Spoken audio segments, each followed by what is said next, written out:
ہر دل کی فطرت ہے، یہ محبت کیے بغیر نہیں رہتا، یہ ضرور کسی نہ کسی سے محبت کرتا ہے۔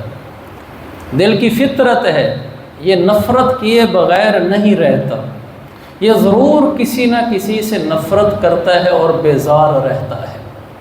تو کہ اللہ تعالیٰ نے انسان کا دل بنایا ہی اس لیے تھا کہ یہ محبت اور نفرت دونوں کا مجموعہ اپنے اندر رکھے گا۔ اب محبت کس چیز کی رکھے اور نفرت کس چیز کی رکھے، یہ اللہ نے خود متعین کیا۔ محبت کے بارے میں کہا، جو بھی میں نے حدیث پڑھی، احب اللہ ورسولہ، محبت کے لیے کہا کہ اللہ رسول کی محبت سینے میں رکھو۔ نفرت کے لیے کہا کہ عدو مبین، ان الشیطان لکم عدو مبین، کہ تمہارا سب سے بڑا دشمن، ان عدو اعدائک ما فی جنبک، تیرا سب سے بڑا دشمن وہ ہے جو تیرا اپنے پہلو میں چھپا بیٹھا ہے، شیطان کا۔ اس کی نفرت دل میں رکھ، اس سے بیزاری اختیار کر۔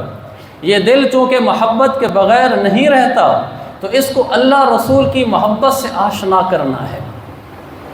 اللہ کی محبت پر ہی کچھ عرض کروں گا، اللہ کے نبی علیہ السلام کی محبت پر پھر کبھی، چونکہ ایک ہی وقت میں دو کو سمیٹنا وقت کے لحاظ سے بھی مشکل ہے، لیکن اصل میں محبت دونوں کی ہی چاہیے ہمیں، اللہ کی بھی چاہیے اور اللہ کے رسول کی بھی چاہیے۔